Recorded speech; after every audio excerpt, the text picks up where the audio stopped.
Hey, are we going to talk about WandaVision? Was that a thing? Yeah. This is a first. We are going to talk about a television series.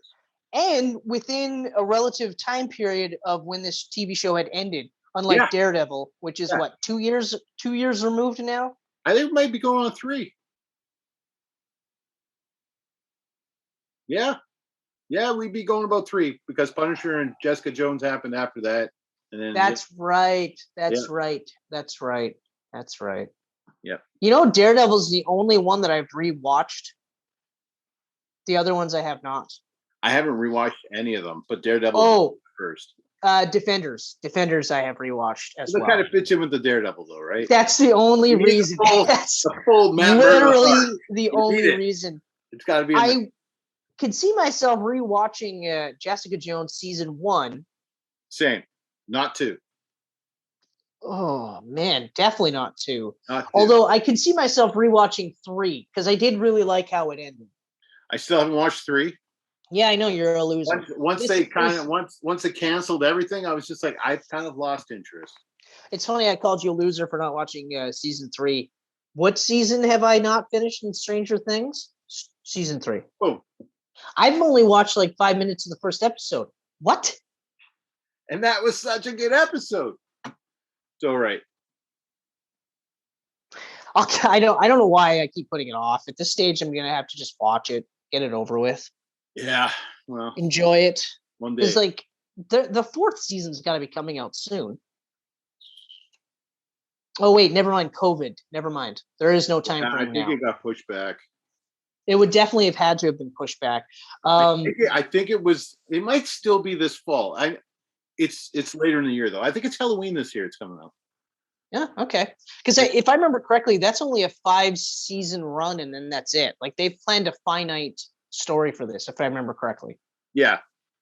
They did the first with an ending, and if it was successful, they had a plan for 5. That's right. What were we talking about? Were we talking about WandaVision? Yeah, whoa, let's stay on track here. Let's stay on track here. Let's talk about WandaVision.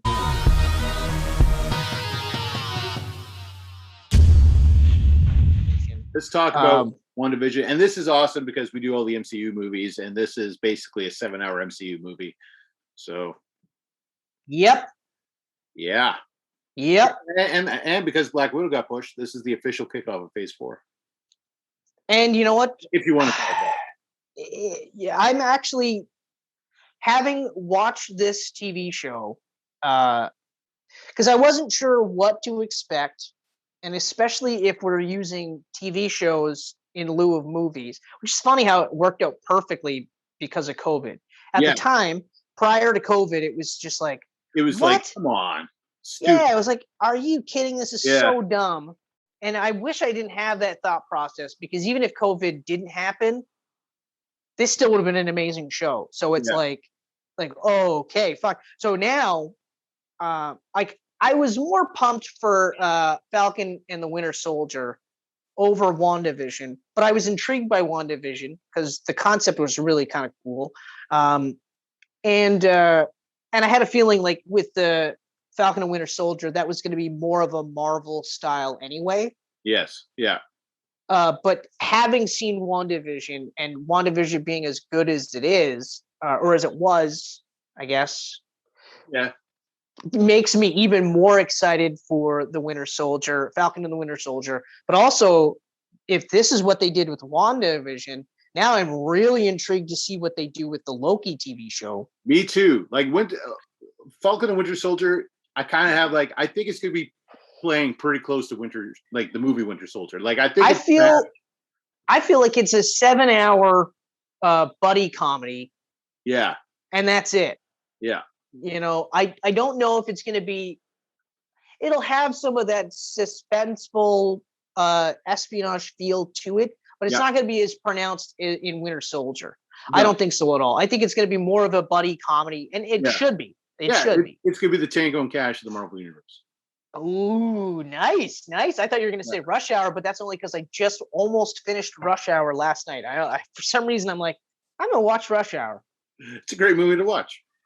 I actually haven't watched that trilogy in a long time. Actually, I shouldn't say for some reason. I've been on kind of a Jackie Chan kick lately, where I've been trying to watch a lot of his older movies, stuff that I haven't seen all the way through, like Police Story, for instance.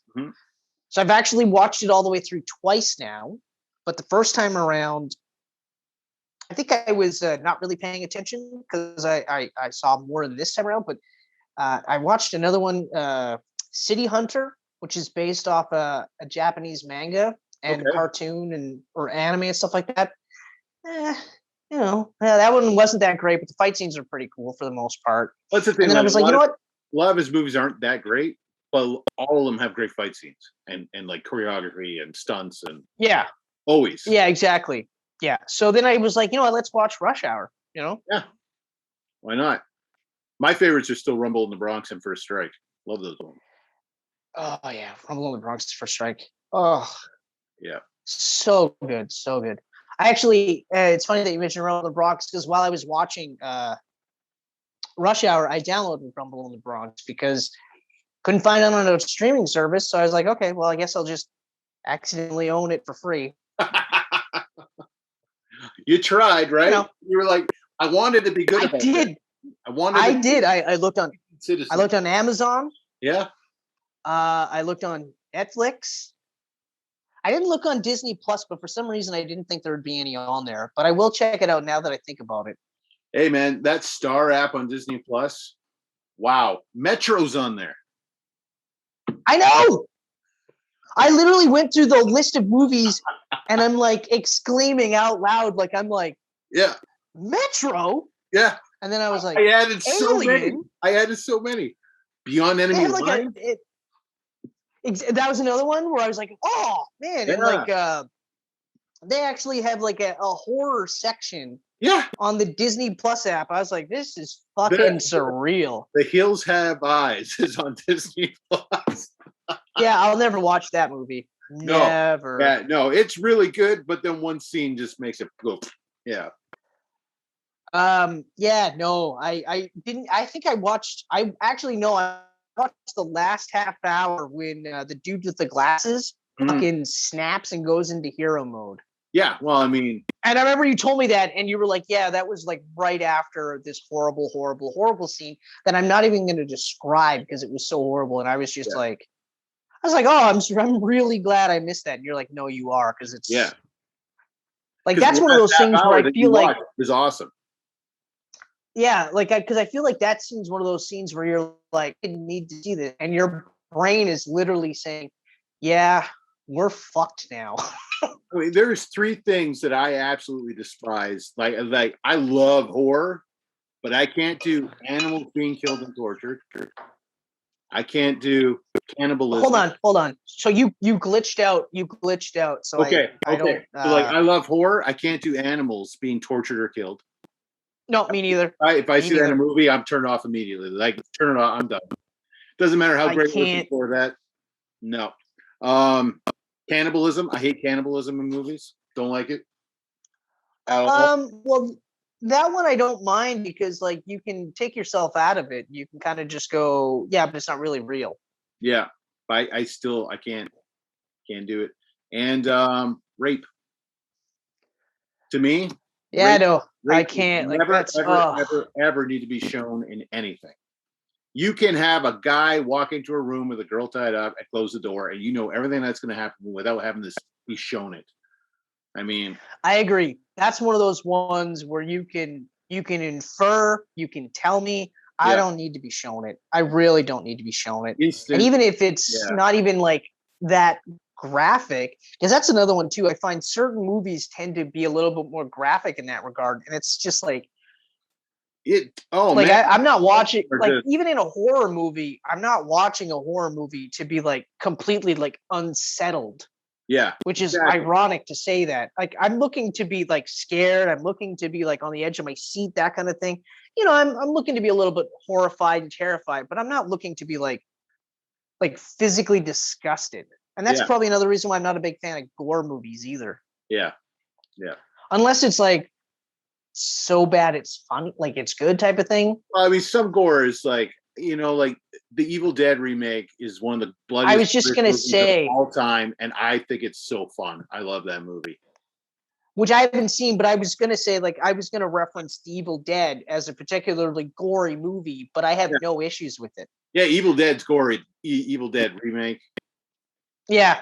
Yeah. I'm pretty sure it uses blood of all time. I think you're right. I think you're absolutely right. Yeah. So WandaVision. Oh, is that what we were talking about? Yeah. We always get back. All right. So this one I did a little bit differently just because it's a TV show, right? So I only included the creator, like series creator. Yeah. And then just a bunch of the major stars. Yeah. Although I could have probably if I did more digging, but I didn't get the kids' names for some reason. It's a little bit more difficult to find on Wikipedia, so I didn't go to IMDb. I just kind of left it. But yeah. Other than that, it was created by Jack Schaefer. I'm not sure how to pronounce her name. Yeah. And then, of course, it stars Elizabeth Olsen as Wanda Maximoff, or the Scarlet Witch, depending on what you want to call her. It also stars Paul Bettany as Vision. I don't know, this is kind of a shocker. Catherine Hahn in a, I don't want to say career-making role because she's had a great career up until this point, but I think this could lead to a lot of really good things for her. And it should, because she's amazing. This is like, she's been amazing for years. Like one of those. I was going to say. Amazing, underrated actress. Everything she's in is just like, she's always so great. But I remember the first time I saw her, and I instantly fell in love with her. What the hell was it? She was in this rom-com movie, and I think it was something about like her pillow stopped smelling of her ex-boyfriend, and they got back together. But I recognized her when I saw her in Step Brothers, and her character in Step Brothers. I was like, oh my god, I got to watch her in everything. Yeah, she's so great. She's so fucking funny. Anyway, she's so great. So she's Agatha Harkness. Yeah, but like, I love how many people are watching this and getting to see her now. You know, like, this is the biggest spotlight on her ever. So now everybody's going to go, wow. Yeah, exactly. Anyway, we've got Tianya Paris as Monica Rambeau. Yep. Or possibly Spectrum. I know they didn't call her that. But I wonder what name she'll go by, because she was also Photon, right? In the comics? And she was also Captain Marvel. For a bit, yeah. Which I mean, I wouldn't be surprised if she gets the torch like Falcon down the road. That I'd be okay with that. I'd be all right with that, except that I don't know if we should talk about legacy for every character though. Because even Falcon or even Anthony Mackie was saying, like, you know, it's not just that he has the Captain's shield. It's, you know, he may or may not actually be Captain America by the end of the season, I guess I should say. So they're teasing that one, right? Right. But yeah, if he isn't Captain America, it's going to be one of those like, what the fuck are you guys doing? Really? Really? Yeah. And it'd be interesting to see what the MCU's take on Falcap's costume would be. I imagine pretty close to what he already has, just with different color schemes. Well, I mean, that's what it was in the comic books. It was basically Falcon's costume with the Falcon, but it was predominantly white because he was his costume was predominantly white with red, right? So this was just a matter of fitting in blue with the red and white scheme. I'm not really a fan of Falcon's costumes in the comic books. His ultimate costume I thought was the better one. So when that permeated the MCU, I was like, oh, okay, that actually makes more sense. But what I mean, I guess it's like, is it really going to be more of a cross between the MCU Cap's costume and Falcon? So there'll be more emphasis on the blue instead of the white, because there's no emphasis on white in Falcon's costumes in the MCU. Yeah, it's possible. It's interesting, but I mean, after seeing U.S. Agent's costume, I'm like, you know what? It's going to be pretty good. Or even Baron Zemo. Oh, Zemo looks awesome. So I mean, it's like, you know what? It's probably going to be pretty cool. Like, I don't think there's an MCU costume that I don't like now that I think about it. No, I think the worst one has probably been Cap's Avengers costume. And even then, it's actually not that bad. It wasn't that bad, but I think that probably would be the worst one. I would have to agree. It's probably the worst one, and it's just because everything else has gotten so much better. Because when I saw Cap's costume in Avengers, I was like, "That's awesome! It makes perfect sense." Yeah. Yeah. But then you see Cap's costume in Age of Ultron, and you're like, "That's better. That's way better." And then Endgame, and you're just like, and then Endgame, you're like, "Why didn't we get this the whole time? The Why did we not? We should have had this the whole time. We should have had the Winter Soldier stealth suit." Yeah. And then after that, it should have been the Endgame costume all the way through. But whatever. Whatever. Getting back to this, so we have Monica Rambeau is also the captain of S.W.O.R.D., but she's grounded. So yeah. And we've got Randall Park as Jimmy Woo. Yeah, Randall was great. Great character. One of my favorite.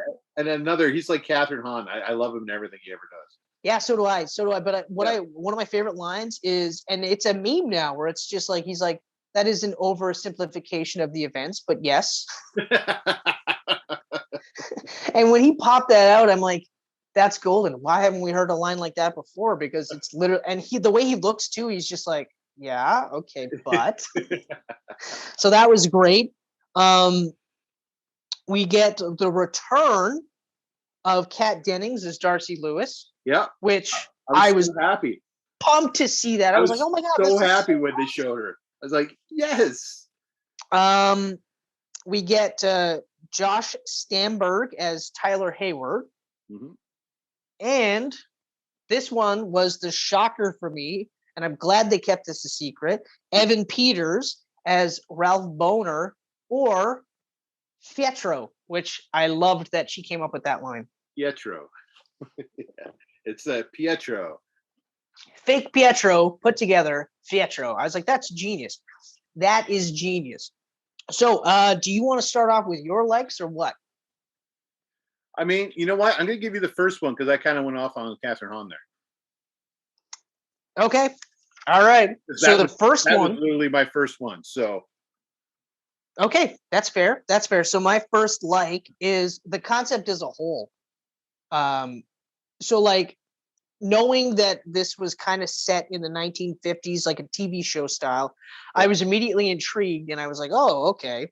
Excuse me. And it kind of brought up the Vision series that Tom King was writing. Right.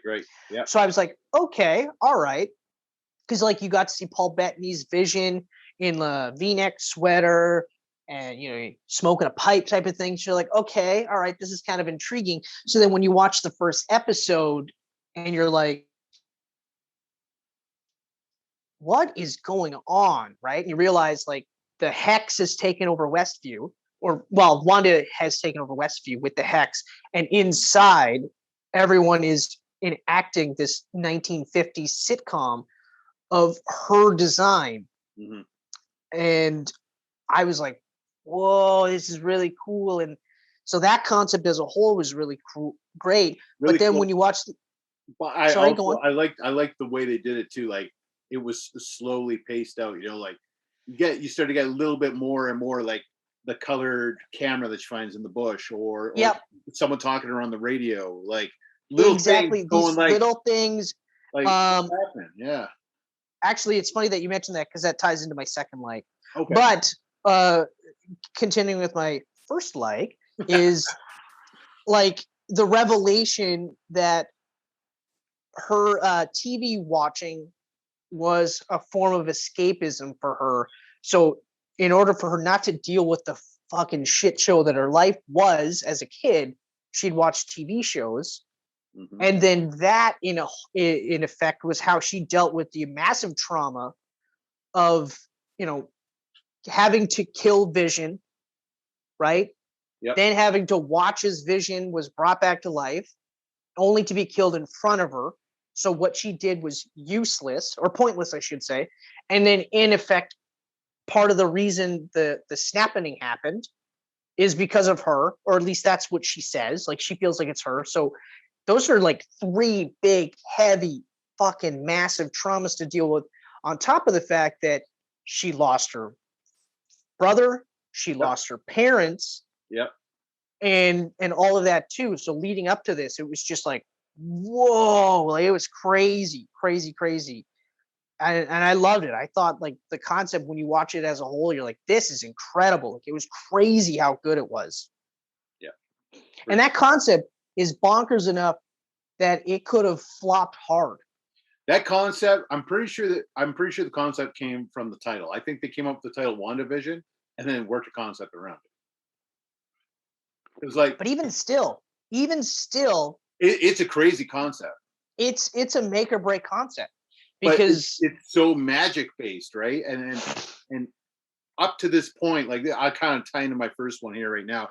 Yep. Up to this point, we've only had little bits of time with both Wanda and Vision, like little bit in Age of Ultron, a little bit in Civil War, right, or a little bit in the Avengers movies. You know, and I'll say this really quickly too. This is the first time that we've ever actually thought as Wanda as an actual magic-based character. Right. Because we were told that she got her powers because of the Infinity Stone. Yes. Right? Yeah. And that's a retcon that I thought was really awesome too, that they did that. Because like even the little bits of retcons and the way they tied the story into the other ultimate the larger MCU was really good. But yeah, this is the first time that they actually sat there and said, this is a fucking magic story. Yeah. And this is why. I always loved them. Like, okay, so my first like here is I love the fact that we got to spend 7 whole hours with both Wanda and Vision. Because not only are they fantastic characters, both in the comics, but especially in the MCU, but the chemistry between Elizabeth and Paul is incredible. And it's off the charts. To see it as a whole, like every time they had little bits and pieces in Civil War and Infinity War, and like I always wanted more, right? And we never got it because it's such a huge scale in those movies. Right, so exactly. To bring everything down, so make it more intimate with just the two of them, especially for the first 3 or 4 episodes. I loved it. I love seeing them bounce off each other. So it's so good together. So good. So good. Yeah. So visually it's a gorgeous show.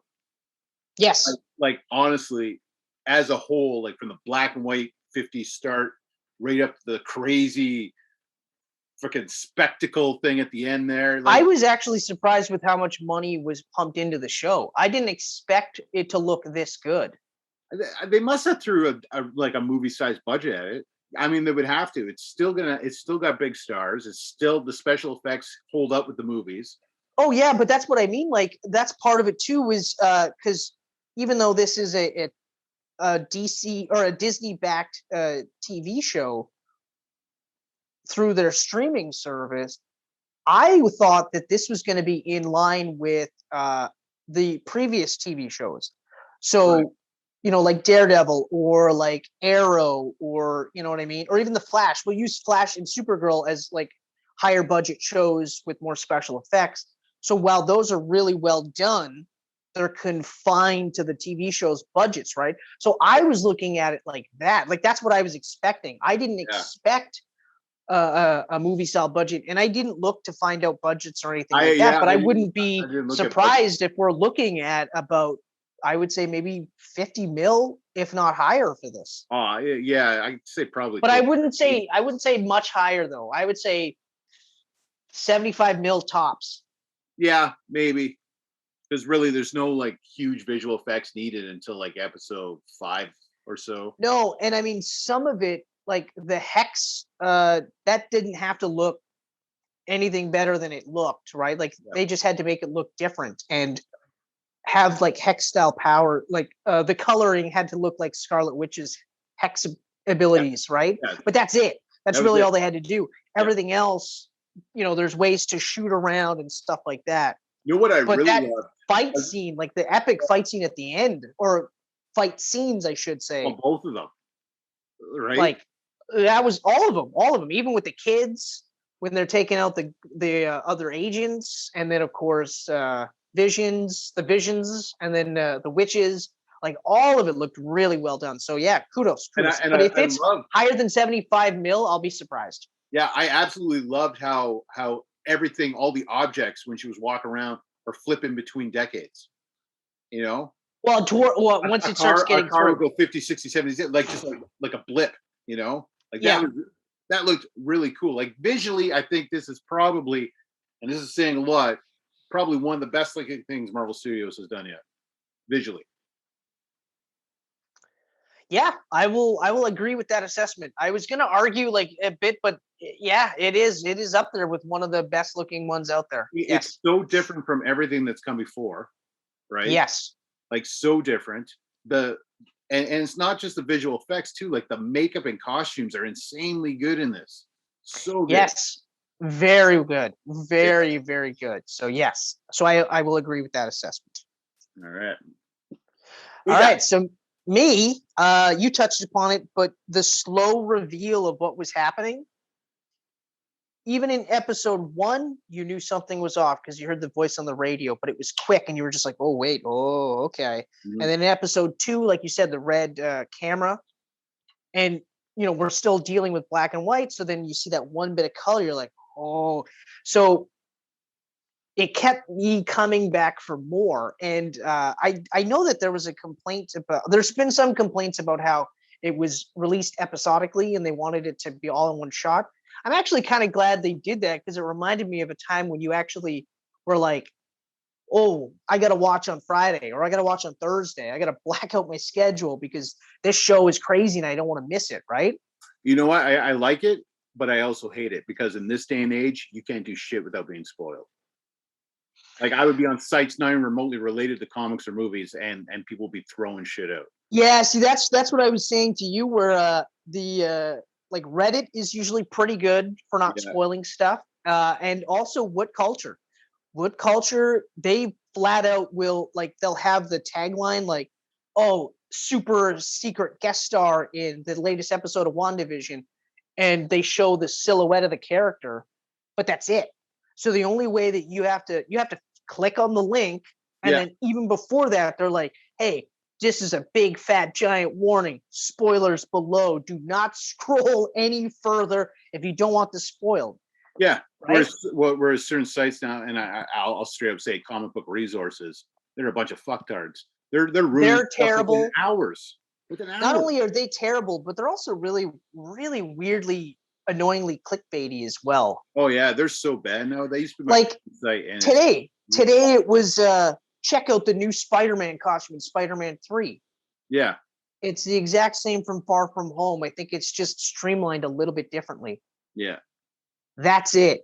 But another one that's really bad is Newsarama. Yeah, Newsarama too. And like I actually be great.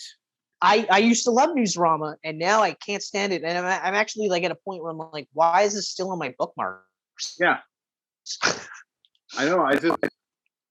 I miss Wizard magazine. I don't want to go on these websites anymore. Oh man, Wizard. It's a shame that Wizard didn't just graduate to a website and then later an app. Yeah. Because like I would pay a subscription to a Wizard monthly on an app. I would totally pay for it. Me too, 100%. And I wouldn't hesitate because, like, I mean, Wizard was so much bang for your buck, and it was so amazing. Yeah. Oh man. I know. But like I was saying, so like just that slow reveal of what's going on. So like it was a mystery. I would say like it was kind of a mystery because you knew that Wanda was doing this, but the mystery was. And you kind of knew why she was doing it because you knew it was tied to Vision. Yeah. But you had to find out the full-on reason why. Like it wasn't just Vision; it was everything else leading up to that, right? Yeah. And then, of course, you know, there was the teasers that maybe someone else was behind this or pulling the strings, right? Mm-hmm. And it was like, who could that be? And of course, I know that Mephisto was a theory, which I'm glad it wasn't. But Nightmare was a theory as well, and I was Nightmare like, that would have been kind of interesting. You know, Doom was a theory. I didn't realize Doom was a theory.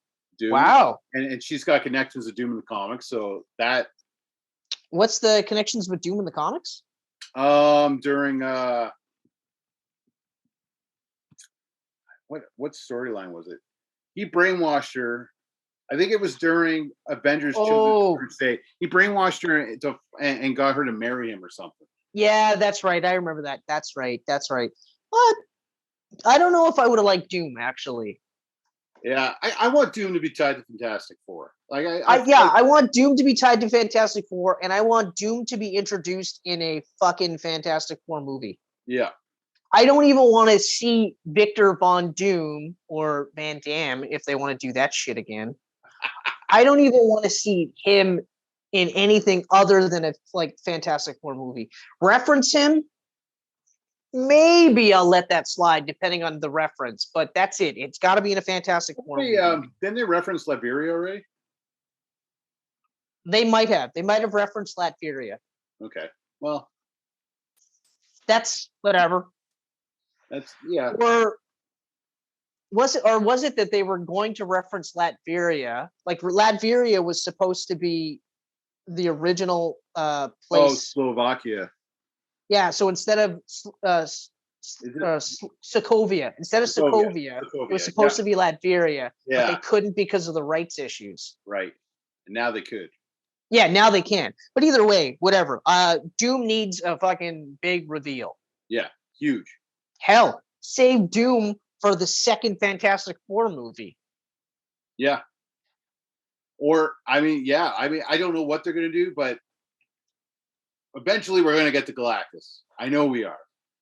Well, yeah. We need a ground-based big villain in between, and it's got to be Doom. Yeah, and Doom is one of those where, like, you could definitely have. He's definitely an Avengers level threat. Oh God, yeah. Especially if they have him tying into magic. Oh yeah. But I mean, first, you have to introduce him, and you can touch upon the mystical stuff just kind of as an aside, so that later when he comes back. It's like when Mark Waid did that was incredible. And that art by Mike Wieringo. Rest in peace, Ringo. When he looked kind of insectoid in his armor, I was like, Jesus Christ, like that just looks so Those issues cool. are good. And for an artist like Mike Wieringo, where he's typically that cartoony style, so for him to do like a scary looking cartoony Doom, it was like, what the fuck is going on? It was crazy. It was intense. Yeah. But anyway, so sidetracked. But yeah, real quick, just like I said, I liked how they teased that mystery. And then when you got it, it was like, it was a satisfying, like, oh, wow. Yeah. It wasn't one of those like, it was the cat all along. And you're like, fuck off. Or the rabbit, sorry, I guess I should have said. Right. That Agatha. What do you got? That Agatha song is super catchy, though. Oh my God, it was amazing. It was absolutely amazing. In fact, you know what's funny is my next bunch of likes is mostly just characters. Yeah. I didn't even want to just group it all under one blanket setting as the characters, because I wanted to talk about each specific character, give them their due. Can, right? There's not that many characters. You could easily just touch on them, right? Like right now, I'm going to touch on Monica. Her entire prologue after being introduced. I'm sorry. What'd you say? Monica. I'm going to touch on Monica. Okay. I'm going to touch upon her right after you're done, because that's my next like. So she's in during the 50s and the 60s setting, the 60s, 70s setting, but we don't know that's who she is. We just think it's a character in this world, right? Yeah, exactly. Find out it's Monica, and then I think episode 4 or 5, it might be 5, right at the very start, where they show the blip, right? And she's in the hospital and she comes back and everyone around her is coming back. And my God. We didn't really get that yet. We didn't really get that yet. So to actually see it from that perspective. Everything we got prior to that was either like the end game re-snapping, or we got Far From Home where it was played off for laughs. Right. So we didn't get the actual serious, I mean, for fuck's sake, she's beside her mother on her mother's deathbed. Who died years ago. And then comes back and everyone's in disarray. And then the nurse goes, no, your mother died like 3 years ago. Yeah. And she's like, wait, what? Like, holy shit. That whole prologue. Yeah. Well, okay. So first, it looked awesome. It was haunting. That was just, it was creepy. Like, yeah, and again, visually beautiful, but creepy as well. it reminded me of the opening scene of Endgame where Hawkeye is with his daughter. Yes, and they're and exactly. these kids and they're on the picnic, and then all of a sudden, like, he looks away, and then you stop hearing the birds chirping, and then his family's gone, and you just see like bits of ash, and you're just like, floating away. Whoa, like that was a haunting way, and this brought that back, and I was like, wow, like chilling. Actually, I would say chilling. It was such an incredible start. Yes, for her, and I was also amazed they killed her mother off in that fashion after introducing her in Captain Marvel. Yeah, exactly. Like that was crazy. Didn't see that coming. And but the other thing that I really liked, we might as well just kind of back and forth on this one because it's the same. Yeah. The other thing I really liked was that she's a fully fleshed out character before we meet her. Yes. And then when we meet her, she's still that fully fleshed out character, but she's also dealing with her grief and her trauma, but she's dealing with it in a more healthy and constructive way because she hasn't had the life that that Wanda had, right?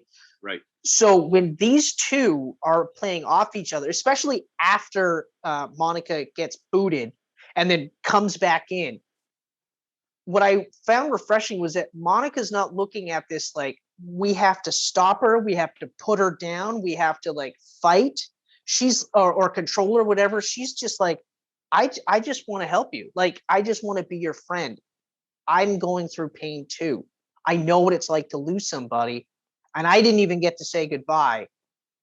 I'm here to help you. And Wanda just can't deal with that at that time. So she sends her away again, and she's looking at her like she's an enemy, which, to be fair, she is the captain of S.W.O.R.D., and S.W.O.R.D. has been not exactly really cool for Wanda, which we see in later episodes. Yeah, I mean, like, you know, but I also liked how Monica was equal parts tough, but very much like a woman. It wasn't like a woman with masculine traits, like she's big tough. I got Wonder Woman vibes from her. Yes. Yeah. You know, like there was like this sense of honor about her, right? There was a sense of honor, but there was also like a bit of toughness to her, a bit of an edge, but there was also a softness to her. Like it was just a fully formed person, and it wasn't just she's three components and that's what makes her. You know, it was a multitude of things, and you got a taste of almost all of it, but it was enough for me to go, okay, I want to see more of that character. I can't wait to see her when they reintroduce her in an Avengers movie, you know? Yeah. Especially if she has her Spectrum or Photon costume that's going to probably look a lot close to what she wore, you know, like her S.W.O.R.D. uniform. Yeah. Yeah. Well, I mean, she's in Captain Marvel too. Right.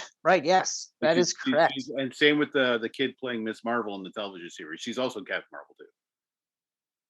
Oh, I think I knew that. And I just forgot. Yeah. But yeah, it's still to touch on Monica though. I love how she got her powers from the chaos magic, like breaking through the wall like that. And as she was doing it too, that's when I literally was like, that's how she gets her powers, and that's such a cool way of her getting her powers. Yeah, it was cool. Like it looked cool. It sounded like you could hear Carol talking too, which was neat. You know, but then it also gave me like questions. Okay, so she got her powers through going through like this chaos wall, if you want to call it that. Right. Will it affect the people in Westview later down the road? Will that be the world's first mutants? Do Wanda create mutants by doing this? I'm gonna have to say no, because while they were contained in the chaos magic, right? And yes, Wanda was controlling them with the chaos magic. Monica doesn't get her powers until she forces herself through the wall. Right. But so none of those characters had any. They had the wall going in and like through them. Yeah, but I feel like that's weird, right? Because when you're getting rid of the hex, you know, when like in its imploding upon itself, or I guess on Wanda, essentially. Mm-hmm. I think that's different because she was allowing it to pass through them. Okay. So she was taking it all with her. Because that's how I interpret it as. She sent the chaos magic out, and then brought it all back in, very much like the end fight scene with Agatha, where she's just like, "You want my magic? Take it," and then boom, and then takes it all back. So I looked at it like that, because then Agatha is weaker after that. Yeah. She has no power. As far as we know, she has no power after that. As far as we know. Yeah. Whereas Monica wasn't part of that. She was already out of the hex, and she'd already been changed. So I don't think Wanda could take it if she wanted to. And I don't know if Wanda even realizes how much of a change has gone through her just yet. Yeah, I don't know. At this stage, I found it very interesting that, like, the only other reason why I'm going to say no to that, I'm going to cut you off real quick, is because the relative age of most of the people in Westview are middle-aged to senior citizen. Mm-hmm. So that's going to be a shitty start to the mutants, if you ask me. And I'm speaking as an older guy. It's going to happen somewhere. They're going to do it. How is I don't think they're tying it to Wanda now. I no longer think that. I don't know. I don't know. I don't understand why people would be scared of the mutants of the MCU universe if Monica can walk through this wall and get powers out of the blue, and no one's afraid of her. You know what I mean? Well, maybe not yet. Maybe. But also, the other part too is, keep in mind, Monica doesn't look any different. Like, even in the X-Men movies, they talk about how it's different for some mutants than it is for others. For the looks. Jean Grey, if you didn't know she was a mutant, you wouldn't know. But you'd know something is up with the guy wearing the funky colored sunglasses that never takes them off. Mm-hmm. You definitely know there's something up with the guy that looks like a giant hairball, blue hairy ape, right? Yeah, right. Right. You're right. So that, I think that's the other part too. So it's easy to say, well, no one was afraid of Monica. Well, why would they? She looks normal. Yeah. And it wasn't like the lone black woman in Alabama. That was awesome. I love how she got her powers, and as it sat with me, that question popped in my head, like, which is fine. And you know what? You might be right. I'm just saying I don't think so. That's all. Okay, and you're probably right. Well, we both could be right. We both could be wrong. One of us could be right, and the other could be wrong. It doesn't really matter. Doesn't matter. We're having a discussion. It's a good one. It is delightful. All right. What's your next one? Next one? The intros to all the TV episodes. The TV episodes. Because eventually the intros end. But I love how every single one depicts the era perfectly. Right up to the final one, which was like a total rip of The Office. And I was like, I love it so much. So those are very cool. I actually thought the final one was Modern Family. I got Modern Family vibes more so than The Office. The talking, the way they were talking, everything was more Modern Family, but the intro itself, the music sounds almost. Yes. No, that's correct. Yes. And then the little commercial breaks they put in each episode too. That was fun. Commercial breaks were really cool too. Actually, that was another part where I was just like, "What is going on here?" Yeah. But that's another example of Wanda's psyche permeating the entire Westview.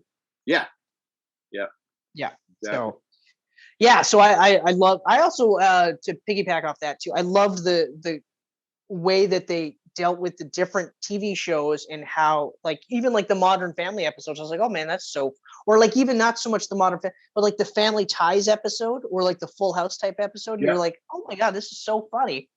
And what I liked too was that Agatha's character was that wacky neighbor in every single one. she's the only one that stayed exactly the same, even though her character was different all the way through. And you find out why that is. Yes. But at the time, you're just like, oh, that's kind of interesting. And like you knew that something was up with Agatha, especially because, like I said, too, I recognized the name. When I heard her say Agatha, or I think she said Aggie at first or something like that. Agnes. Yeah, no, Agnes. She said Agnes. Agnes. That's right. She said Agnes. But I was like, wait a minute, that sounds familiar. But like I said in our text, I thought that Agatha had ties to the High Evolutionary, because the High Evolutionary distinctly, up until they retconned their backstories of Wanda and Pietro, he was highly involved in their backstory. Yes. You know, it was Magneto hooked up with their mom, and then her kids, I think, if I remember correctly, she either gave them to the High Evolutionary, but the High Evolutionary did something to them to make them a little bit different. If I remember correctly, I can't quite, but like I said, I thought that was the case. Yeah. And then when I did her Wikipedia, I was like, oh, but she does have deep ties with Wanda, and it goes back quite a ways. But it was more of a mentor, teacher scenario. Which, I mean, to a degree, there was some mentorship here. No, you know what? I don't take it like that. I take it more like Agatha kind of was like, you know what? You can join me. Yeah. And I can make you stronger than you ever. Like, I can help you control this. I shouldn't say mentorship, but she definitely learned in those moments with Agatha. Like, right off the bat, she picked up runes, right? Like.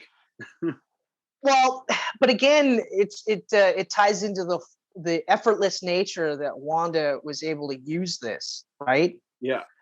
And yeah, it was great to have her use the runes. And I remember when that scene happened, and I was just like, she's missing on purpose. And I didn't know why, but I had the feeling she was. And then I was like, oh, the runes. And then of course you see it, right? Like the second she tried to use her powers, I was like, oh, that's really cool. That's really cool. Like, fuck you. I take your tricks and I make them even better. But yeah, so like I said, I see it more or less like it was an attempt to get her to join her. But I think ultimately, even if Wanda said, yeah, you know what, I will, you know, be a student or whatever, the end game for Agatha was always to take her powers. Yeah. Oh yeah, for sure. Yeah. So, so speaking of Agatha, that's my other like. I loved everything about this character. I loved the wacky neighbor, the way she seemed to like know she was part of this show. But I even loved the red herrings that they threw, like when Vision woke her up, and she's like, you gotta get her to stop, and you gotta like, and she's like crying and stuff, and then you find out in the whole Agatha sequence that was all part of the ruse, and that she was part of it all the way through. And yeah, that theme song was incredible. I was like, I can't believe they're fucking doing this. Like, it's so funny. And even just the thing to give her own theme song, and not just like theme music, but an actual song. I was like, this is just great. But I also liked I liked her because she wasn't like, I want to destroy the world type of thing. You know, yes, she wants ultimate power or whatever, but the way they did it with her was, I thought it was kind of refreshing, where she's like in awe of Wanda because of how easy it is, but also incredibly frustrated because she's like, I've been doing this for like years, like decades, and I have to work so hard just to be as strong as I am. And you're doing high level magic without even realizing it. Yeah. Like, do you have any idea how that makes me feel? Like, fuck you, you know? And that's very human, because we've been in that situation where, like, you know, you might have to bust your balls to do something, and you see me do it like that, and you're like, well, fuck, what's going on? Like, the midget can do something better than me, right? Not that you would think like that, but you know what I mean? Like, that kind of thing. Or even for me too, like, you know, there's just something you see other people do better than you, and you're like, man, I gotta work so hard, and this guy just, how did he get to the top shelf before me? Yeah, exactly. Oh, he used his height, that prick. But so you can feel for that. And one of my favorite things about Agatha is that she wasn't killed. Yeah. They didn't kill her off. I was so happy about that. I was so happy. I was loving her so much in that final episode. I was like, please don't die in this. Please don't kill her off. But I mean, she's got an appropriate punishment or banishment, whatever you want to call it. Definitely. But it's perfect because we don't know if she's completely powerless, so we don't know that. Mm-hmm.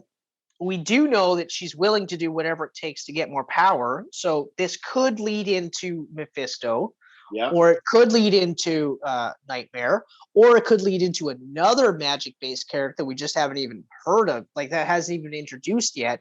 So there's a lot of possibilities there. Or we might never see her again. We might not. I sure hope we do. I sure hope we do too. And not necessarily very, very soon, but I do hope we see her. Like, actually, I do kind of want to see her fairly quickly. I guess it's going to have to depend on how Doctor Strange 2 plays out, right? With Scarlet Witch. Yeah, that's right. Exactly. But yeah, like. So that's where I'm at. That final battle was incredible. Like between both. I loved how Wanda and Agatha were going at it, magic just back and forth, flying through the sky, and then White Vision looks amazing, and you got White Vision and OG Vision going at it, and then of course OG Vision wins by using philosophy, but like White Vision's on my list too, so we skipped ahead, but that's fine. I for one, honestly. And now after seeing it, I'm like, I don't know why I thought this. I actually didn't think we were going to get White Vision. I really didn't think we were going to get White Vision at all. No. And then when we saw White Vision, I was like, especially because Hayward says Wanda stole Vision's body to create Vision. And then we find out, in fact, that she went to steal it, but then chose not to. Mm-hmm. So OG Vision in WandaVision is straight up a manifestation. She created him wholly, exactly. Right?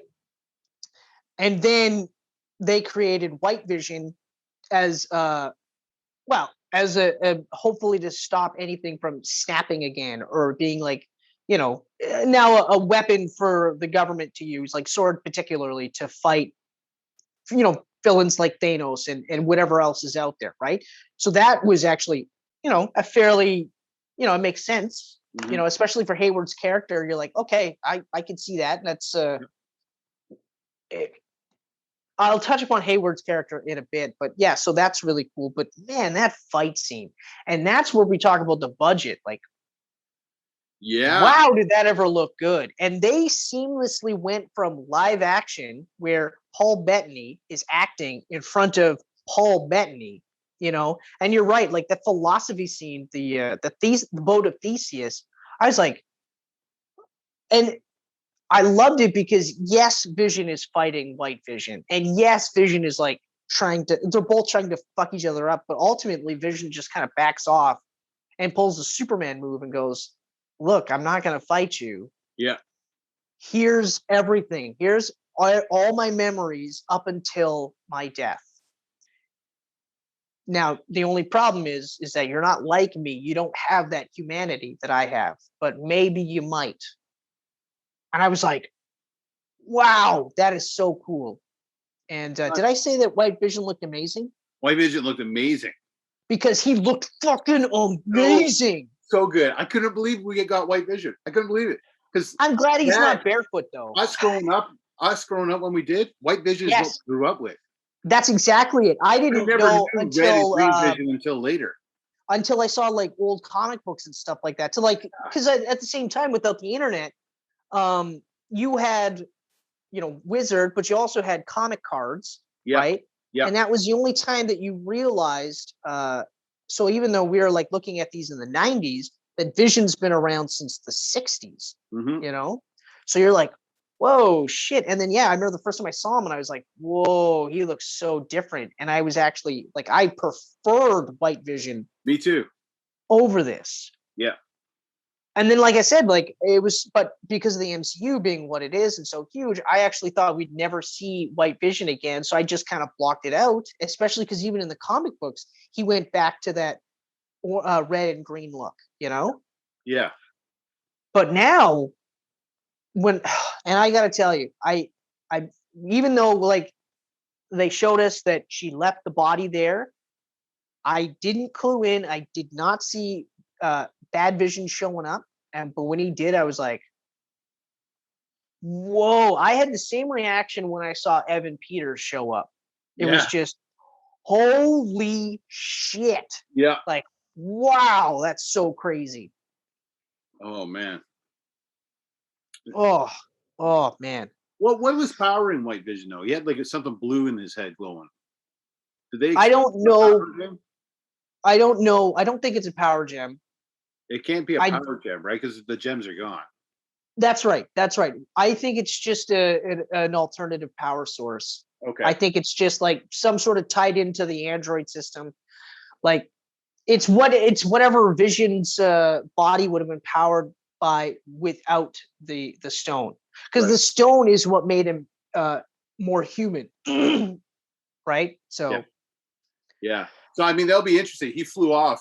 So when will White Vision pop up again? Well, now White Vision will definitely pop up, but White Vision will be like White Vision is going to be a lot like Data in Next Generation before he got the emotion chip.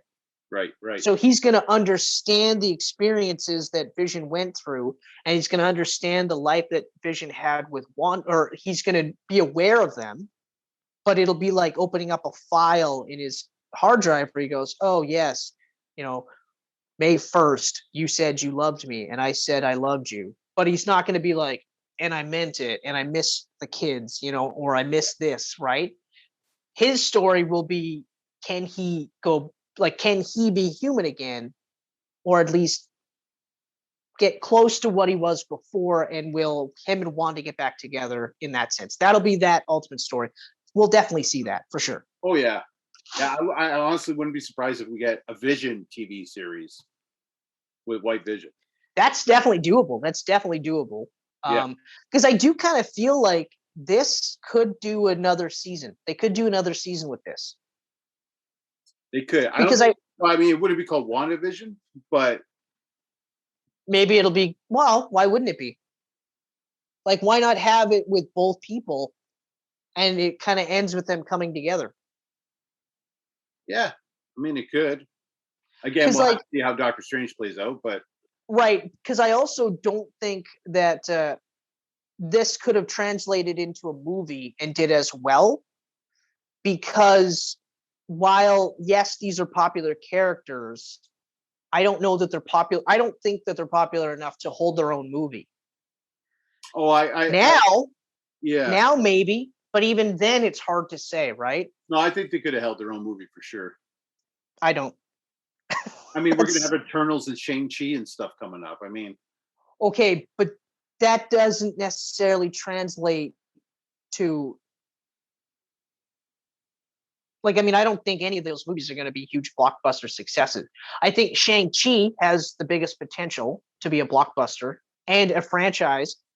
I don't think the Eternals, the cultural importance of it. It's like Black Panther, right?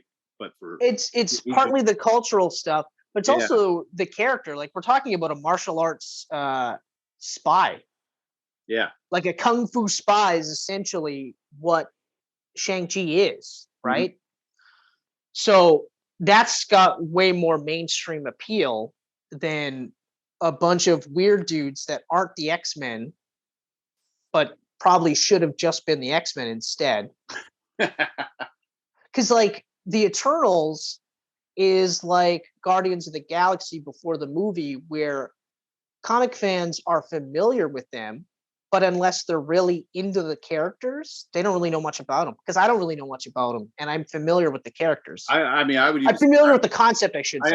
I would say the Guardians were a lot more popular than Eternals ever were. Guardians were always involved in all the cosmic events like Annihilation and anything. I agree, but I'm using them as an example of saying, like, they weren't as well known, and even the current iteration of them was not what I was familiar with. Was like what's his face, Vance Astrovic, as was it Major Victory, okay, or something like that, and then you had like The Guardians that we saw at the end of Guardians 2, like Sylvester Stallone's character. Yeah, all the olden guys. Those guys were the Guardians that I was familiar with. Okay. But I didn't read Annihilation or anything like that. So I know that that's where the big change for a lot of these characters happened. Yeah, like I read all that cosmic stuff. So like I wasn't a fan of Guardians, but I knew who they were. Right. And I knew who they were too. I knew that these were based off the Annihilation stuff, even though I didn't read it. But I mean, granted, okay, like I'm referencing Guardians. So there's a very good chance that Eternals will be successful because they'll probably treat it much like they did Guardians. What was the other movie you said? You said Shang-Chi, Eternals. What was the other one? Oh, I just named off those two. But I mean... Oh, okay. But I do think Shang-Chi has the bigger potential. But that's just me. Yeah. Okay. What else you got? What else we got? We got Mr. Wu. Mr. Wu. And Darcy too. I love seeing Darcy. I don't have a lot to touch on with Darcy, but it was fun. Both those characters are about the same for me. I love them both. But what you saw, you could kind of put them into one giant like. Yeah, like everybody's saying like, and it sounds like it's go now because of the success of this, that Wu should have his own like X-Files type series. I agree because I got like Coulson vibes from him. Yeah. But and I was kind of thinking like he could be the Coulson thread that threads the new Marvel movies together. Easily. But I do really like the idea of Wu being like an X-Files type investigator in the MCU because you can throw everything. You want to throw werewolves? Throw werewolves. You want to throw mutants? Throw mutants. You want to throw aliens? Throw aliens. That'd be a great spot to introduce all these small characters, like Werewolf by Night, like you just said, right? Yeah. And again, I mean, I didn't say Werewolf by Night. Darcy could be with him sometimes. But too. Yeah. Wait, could they do Werewolf by Night? Is that a Sony property? Because that is John Jameson. I don't think the original is Jameson though. Oh, okay. Werewolf by Night was originally tied to like Dracula and Moon Knight and all that. No, that's true. Well, Moon Knight? Moon Knight. Really? Oh. Dracula makes sense. I get that one. Yeah. Well, anyway, regardless. Yeah. But I think that would make sense for Wu's character. I was pumped to see Darcy though. Oh, me too. When I saw that, I was like, "Oh, fuck, that is awesome!" Honestly, it made sense. I honestly thought that they were done with her. Like, so did I. I thought for sure. Natalie Portman sat out Thor 3. Stellan Skarsgård came back for Avengers, but then like you never saw Darcy anymore after that. And I kind of like, but knowing that she's a part of Sword is really cool too. So maybe we'll get to see more of her in that regard. That'd be really, really cool. Yeah. I hope so anyway, because she's great. I've always liked her, and I like her character. Me too. That's one of the reasons. She's one of the reasons why I sat through a bunch of more episodes than I care to admit about Two Broke Girls. Me too. I sat through probably 4 seasons. Full on 1 season. And maybe a couple of episodes of the 2nd season, and then I just I couldn't do it. I couldn't. I watched 4 seasons, and then I came to the realization that every season's kind of the same. That's where I was at, like within a couple of episodes of the 2nd season. I was like, all right, I'm good. I'm good. Okay, so here's my like. This one's a big one, so if you want to jump in. Ultimately, I loved that this was an exploration of Wanda's grief and trauma, as well as Vision figuring out what's going on, and then coming to the realization of what that means for him and his family. Yep. Because like that final sequence in the last episode where they're putting the kids to bed, Vision knows that this is the last time that he's going to see his children. He knows this. He also knows that this is the last time that he's going to see Wanda, and he's just like, let's just be together for these final moments, right? I thought that one of the reasons why I bring this up is because like the way they handled the grief and trauma wasn't heavy-handed, but it wasn't lightweight either. I felt like they did a really good job of giving you all the reasons as to why Wanda has done this. Yeah.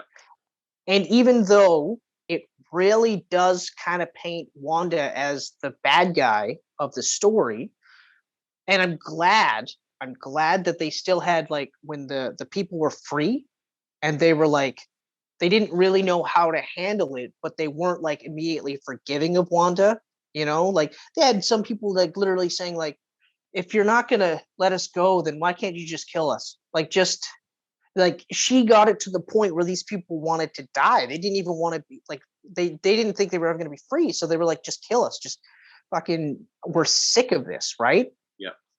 And, you know, you got that moment where Wanda's like, oh, I'm really, really sorry. But then she kind of snaps and then makes it even bigger. And you're like, whoa. So they really came close to making her the bad guy in this. And I mean, she was definitely the bad guy in this. Yeah, because I mean, they were giving her the choice between these people and your family, and she chose at first her family.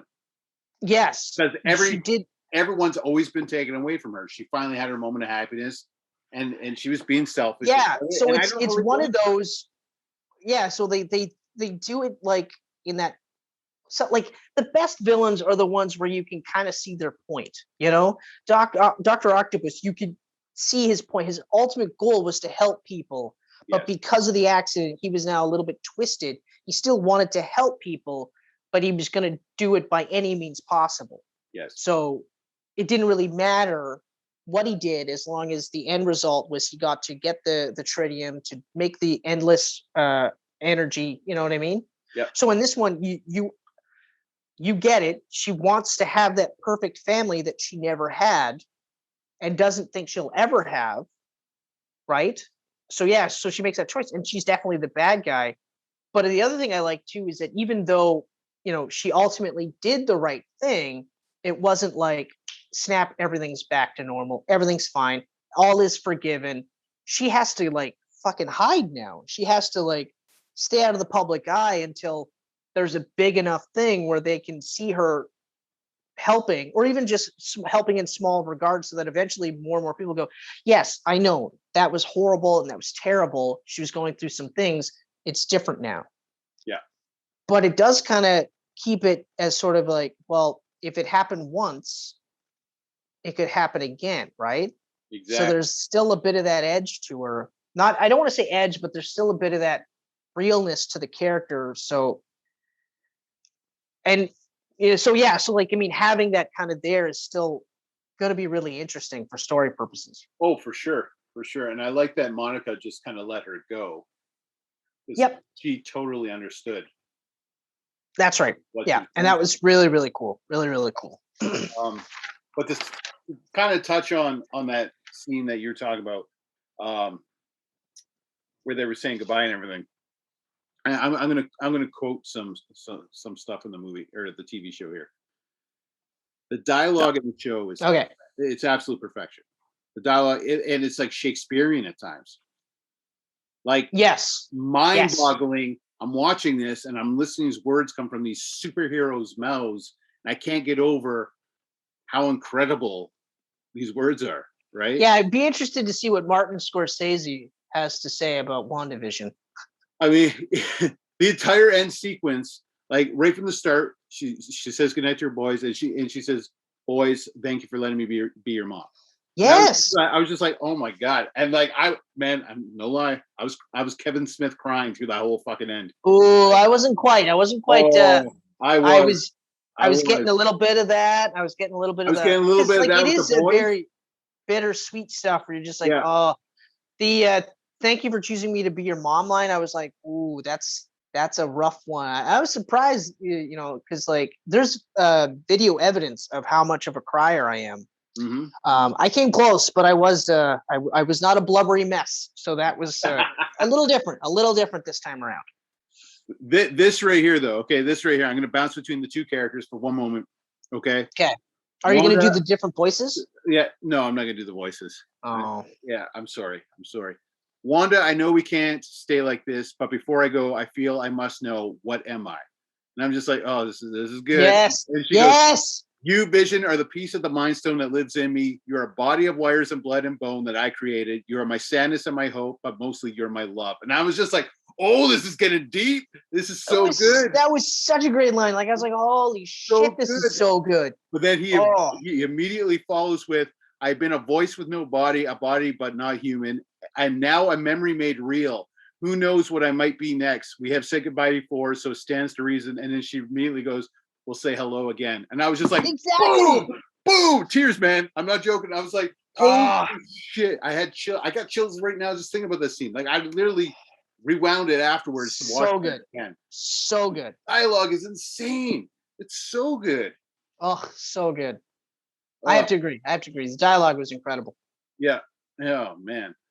But yeah, my likes are nearing the end now. I got touching the boys though because I just brought them up. Those two little kids were great actors, and they were absolutely great. They were so good. I mean, I loved that they did that TV show trope where their clothes were the color schemes of their costumes. Yeah. I also loved that in the Halloween episode, they wore their fucking costumes like they did in the comic books. Yeah. Like Wiccan was full on Wiccan costume. And then Speed. Speed was full on Speed costume with this hair because, you know. Yeah. But I also really loved that just like in the comic books, they were a fabrication of Wanda's psyche. They were the same in this book, in the TV show, and it really led to like that bittersweetness too, because the chemistry, like you said, between her and Vision was incredible, and it is absolutely off the charts. But the chemistry with the kids and the parents were just as good. Mm-hmm. With themselves was just as good, and even with the Pietro was also really good too. Yeah, absolutely. So yeah, like incredible little actors, you know, at the start of their careers. Yeah. I mean, I guess we'll see what happens, but yeah, when they get brought back, I'm hoping that they get the same actors to do it, but I don't know. I have a feeling they'll be aged up when they get brought back. They'll probably age them up. They're aging up. Young Avengers. They're aging up Casey Lang for the next Ant-Man movie. So. Well, yeah, because like the Young Avengers have to be at a certain age. They can't be too young, but they can't be too old. So yeah. And Miss Marvel will probably be around the 15 to 16 age. So we'll see what happens. Yeah, for sure. Oh wow! What else do you got for likes? Because I'm all liked out. I'm liked out, man. I'm hopping into dislikes, and I mean, like dislikes aren't like garbage dislikes by any means, but they're ultimately little problems I have. They are what they are. Okay. One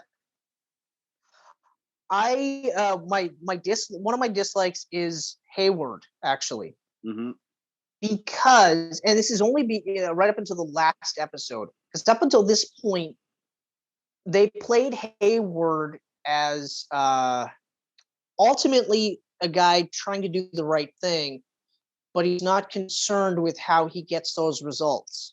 Mm-hmm. Because, you know, like he's the head of S.W.O.R.D, and S.W.O.R.D's essentially S.H.I.E.L.D. for space. So that's good. That's a good thing. Yeah. But, you know, he's a liar. He's manipulative. He's a bit of a douche. But his end goal up until the last episode was the protection of Earth at all costs. Okay.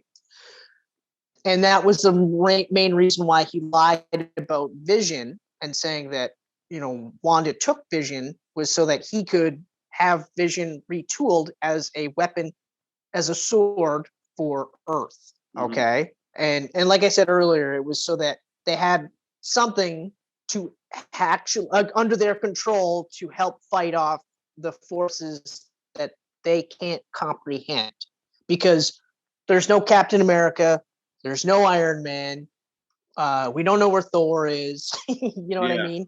Yeah. Hulk's around, but like the Avengers as we know it doesn't exist. Yeah. And right, so he's looking at it like that. And then we get to the last episode, and then it turned into a power grab. Well, you know, now we'll just get Wanda, we'll control Wanda, and we'll have all that power, and I will have all that power. And I immediately was like, fuck. Yeah. Like, I mean, granted, they arrested him real quickly, and he didn't have like that supervillain speech, but it immediately went for me going like, I can kind of see where this character's coming from. He's a bit of a douche, but I get it. Whereas then they just went, nah, he's actually full on evil. And I was like, and I didn't like it either because we had such a fleshed out character for Agatha. So even if later on, when they reintroduce Agatha, maybe it's Wanda that says, okay, you've served your time. I would like to learn from you. You could still get that mentor role and it would still work, Yeah. But Hayward, it was just like, nah, you're a bad guy. Fuck it. Yeah. And I was like, I didn't really like that. Yeah. No. Hayward was kind of just like a throwaway villain character. Yeah, but I guess it was also disappointing because like there was a lot of promise like built up. Like even right when you first meet him, you're like, he's kind of a bit of a douche, like right away. But you're like, but I can see it. And then for that to just kind of be like all gone, it was just disappointing, I guess. Yeah. Yeah, half expecting him to say Hail Hydra at one point. Actually, yeah. You know what? I kind of was expecting that, or something along those lines, or like Hydra is the ones that she was created with, so they could have tied that together that way. Yeah, or like reference Arnim Zola or something to that effect, But yeah. What do you got? The earlier episodes, as cool as they were, in the black and white and everything, I also felt like they dragged quite a bit. They were interesting and it was cool with the chemistry and all, but didn't really push the story too much. Okay, but this is again why I feel like this could have been a movie. It could have been because there's moments like the first 2 episodes at least. I mean that could have been a 10 to 15 minute sequence in a movie, like easily. I mean with the editing and everything, like. As fun as the dinner party was with Vision's boss, didn't push the story. Wasn't really needed. Even seeing Vision at work didn't really do anything with the story in the long run. Okay. I guess for me, I look at it more like setting the table or setting the scene, so to speak. Yeah. So when you're setting the table, you're not doing anything to drive the story. You're basically saying, okay, so this is where we're at right now. So, and this is where like my counter argument is, well, yes, I agree with you in the sense that you could, edit this in such a way that for the first 15 minutes of a movie, that could be that sequence. My argument would then be, but you would lose out on a lot of the heart that was in the first 2 episodes because there's a lot of heart in this. And we're talking about setting the scene, right? So even if they stretched it to half an hour, okay, fine. I might be able to get behind it a little bit more, but like, I don't know. I still look at it like we're setting the table. So it's hard to really push the story forward, especially because you don't want to throw too much right away. So you have the little bit with the radio in episode 1, you have the colored camera in episode 2. We're slowly pushing the story forward. It doesn't have to start running, Yeah, I know. I totally get that. But at the same time, I'm thinking like Infinity War and Endgame were movies. Winter Soldier was a movie. These had a lot of fucking moving parts in them. If they can put those stories into 2 to 3 hour movies, this could have easily done the same. Yeah, okay. And I get where you're coming from too. Like I understand your point. But I also kind of I look at it like because it's a TV show that's heavily influenced by TV shows. I think the way to work it in a movie, it would have to now switch the backstory to she's a big fan of movies. Yeah. And then it would kind of tie into the movie aspect a little bit better, I think. So because we're talking about TVs, I think that's what, for me, it lends itself a little bit better. And that's why. But then again, the question is, will I rewatch this season? And I don't know if I will, at least not anytime soon. So I guess that's kind of, and again, add to your point, I guess, would be. Yeah, and that's again why I'm saying, like, I feel like this was written around the title, WandaVision, sounding like a TV show, because like you know, yeah, and I mean, it's easier to watch something for 3 hours than it is for 7. So, and it was a hard, like, as much as I liked seeing them together, and I love their chemistry in those first couple episodes, and even somewhat the third, I didn't really have that urge to go back to it every week until episode 4 picked up the steam big time. You know what I mean? And okay, I think a lot of people dropped out after the first couple episodes too, going, "This is weird. What's this about?" Right. And you actually, there's a viewership rating online where you see like episode 1, episode 2, episode 3, and then episode 4, 5, 6, 7. Now, I was behind a little bit, so when I watched it, it was already 2 episodes. It was actually 3 episodes in when I started to watch it. Okay. So I binged episode 1 and 2. Actually, no. I watched episode 1. That's right, I did. I watched episode 1. I had it playing while I was on lunch from work, but it was playing in the background. Obviously, I was at work. It was in the background. But then I watched the second episode later that night, and then I watched the third episode like 2 days later or something like that. And then at that point, I was like, "Oh, okay, all right." So I can see.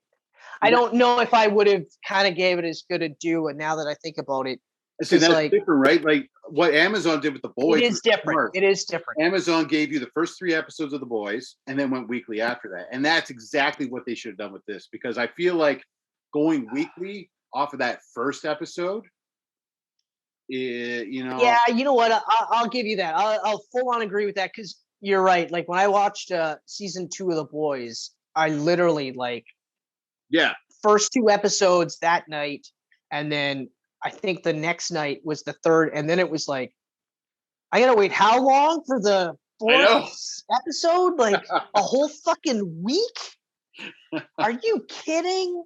Yeah. Right. So yeah, so I can see that, and I will fully admit that, or at least give you that the way I watched it was different, so it gave me a different experience. So I'll give you that. Yeah, and I think that's great the way you did it. And I wish I could have done that, but I was so scared of spoilers the whole fucking time. It's gonna be the same thing again with Falcon and Winter Soldier.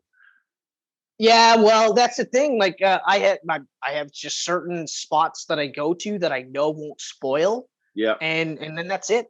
I just and also I make an effort to stay away from it too, because I don't really go on a lot of comic book websites now. Especially because like I'm on I don't want to have anything spoiled. Like Spider-Man 3, I don't want anything spoiled. So I don't. All I want to do now is watch a trailer, and then and that's it. We're done. Yeah. That is it. You know. Yeah. Same with like Mission Impossible 7. I don't want to know anything else. I want to watch a trailer like now, because it's supposed to be out in December. So what the fuck? Get on this, guys. I don't buy it. Like what McQuarrie said in an interview, he's just like someone's like, "Oh, give us a trailer," and he's like, "When there's a trailer, I will show you." And it's like, you fucking know there's a trailer. Don't give me this bullshit. You don't start directing back-to-back movies, shooting them concurrently, and then tell me you don't know when a trailer's coming out. What? Number 8 was tentatively canceled. No, it's not canceled. No, it's going to happen, but it's not back to back anymore. They're waiting for COVID. No, it was originally, but then like, was it Paramount that was like, look, you have to stop filming so that you can promote Top Gun 2. Yeah. And then Tom was like, yeah, you're right. I'd better. But yeah, so like, I know that was the goal, and that was ultimately what they were going to do. But regardless, even if we have the follow-up movie 2 years after this one, that's still fucking awesome. Like I can't complain. Yeah. I do have a dislike, a final dislike here. Okay. Do you have anything else? Do you have anything else you want to add? I got a few more dislikes. Probably okay. 4. All right. 4. You know what? Let's hear one of your dislikes, Because I just followed my Hayward, so yours is next anyway. I felt like Sword was a little out of nowhere, like this giant fucking shield-like enterprise exists without any word of it beforehand or earlier. Like they could have brought something up in Far From Home, I think, at least. They did. Did they? Sword? Yeah. I thought this was the first of Sword. It's the first time that they worded it, like referred to it as Sword. But what was Fury doing on that space station while the Skrulls were impersonating him? What was that space station in? I don't know. It's fucking Sword. That's literally when I saw that. I thought he was just fucking having a fun time with the Skrulls. I didn't know that was Sword. It didn't say Sword. I inferred it to be. I interpreted that as Sword. So I will dial back my God, you're stupid tone. I can't believe you didn't see that. I will dial that back, and I will offer up this. I'm sorry, Kenneth. Thank you. But my interpretation was that was Sword, so it wasn't as jarring for me. Yeah. And also, I mean, it makes sense that after we have a cosmic level threat that wiped out half of existence for 5 years, obviously S.H.I.E.L.D. can only do so much on the ground. They need to have something else, right? Sword's been around for like 20 years, though. Monica's mother created it. Monica was in it before the blip. There's never been any mention of Sword before. That's how good an ultra secret organization operates, that nobody knows it exists. They're too good.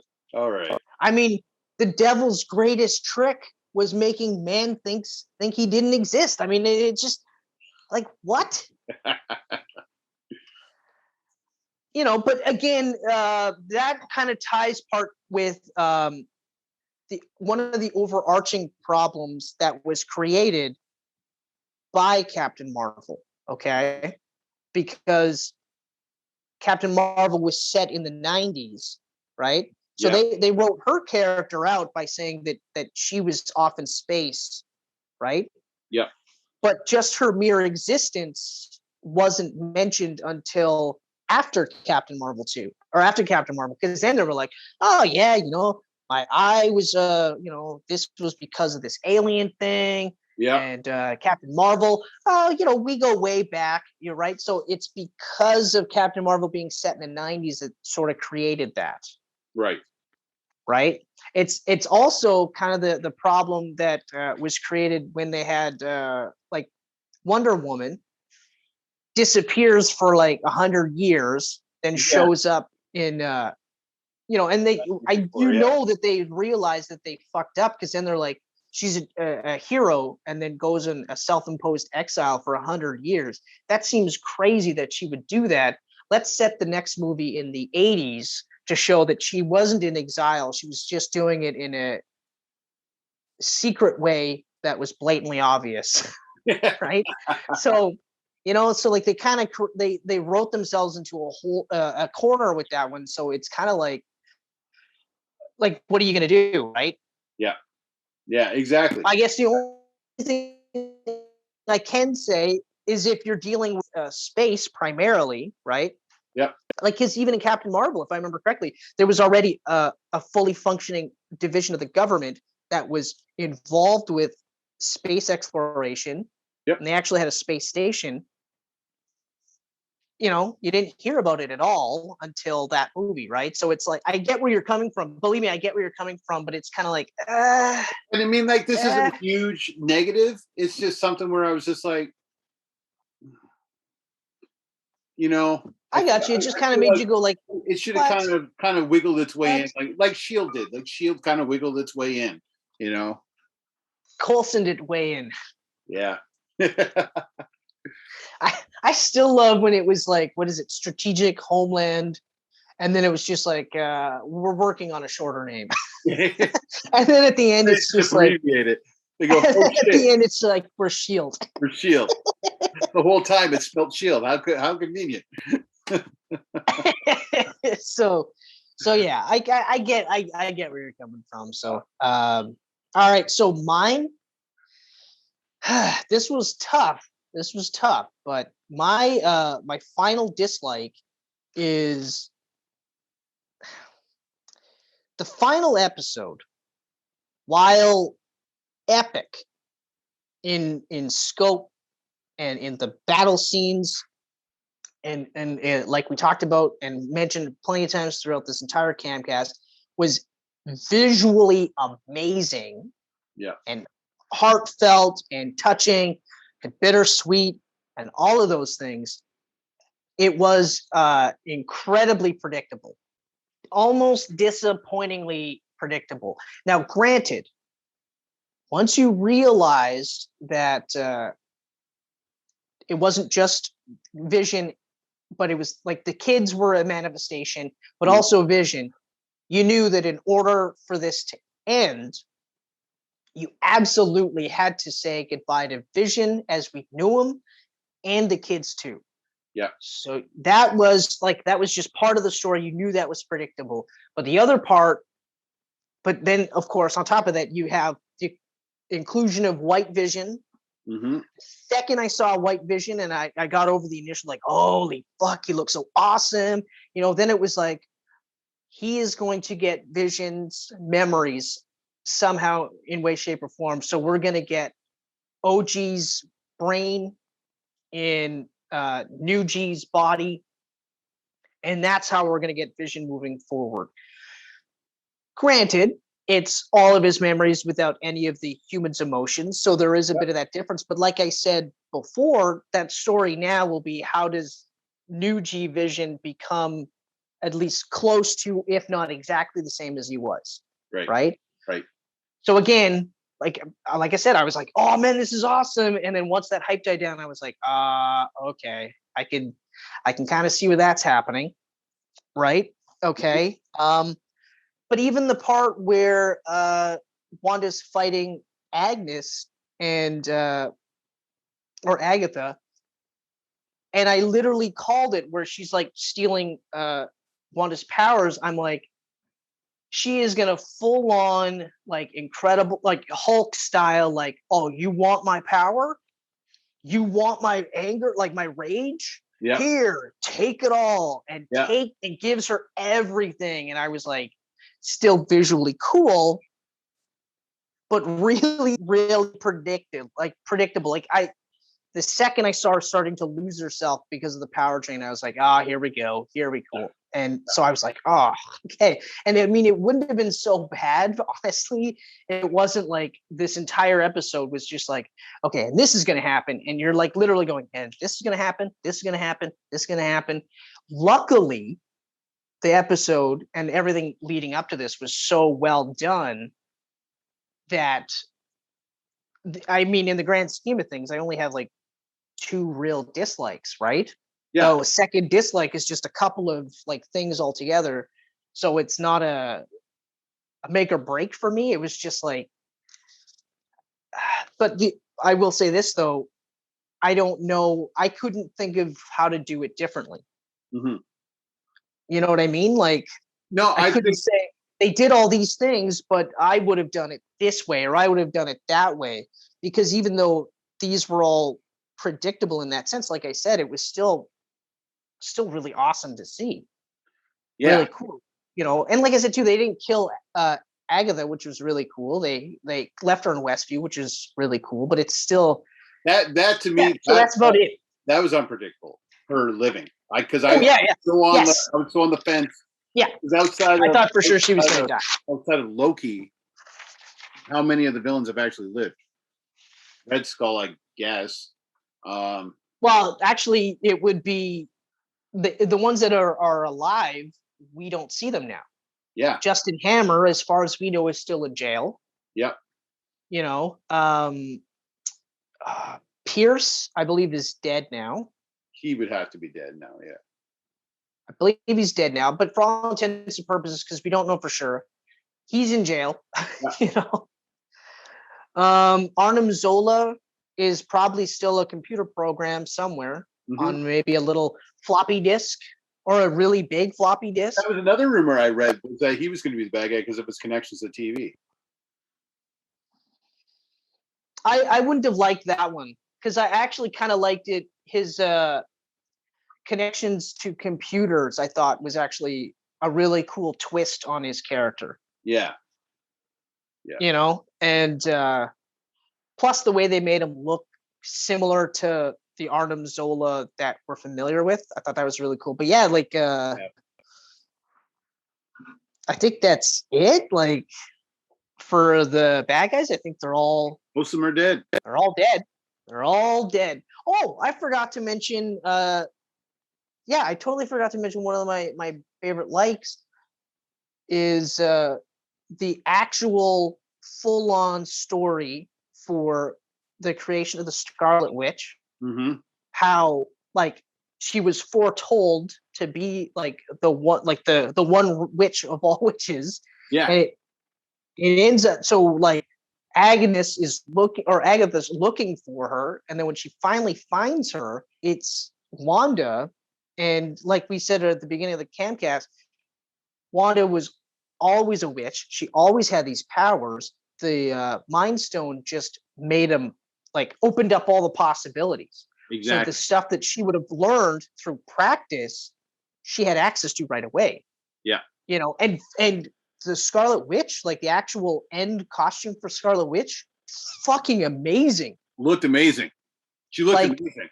So, and her costume's one of those ones where you're like, I don't know how they're going to translate that to make it look cool, but also like functional, you know, and like dialing back the blatant like fucking low cut, because essentially she's wearing like a one-piece bathing suit with like leotards, you know, but the end result of that costume looked fucking the main thing was the headpiece. If it had the headpiece, I was going to be happy. They had the headpiece.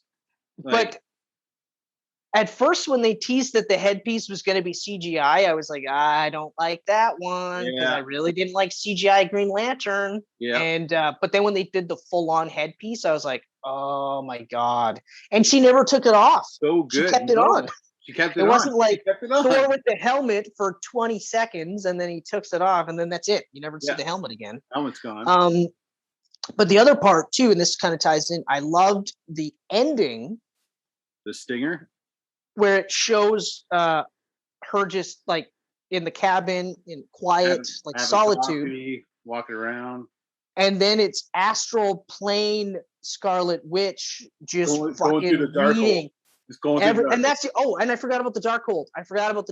That was when they showed the Darkhold. I was like, whoa! And I understand like they showed it in Runaways and they showed it in another TV show, but each one it looks different.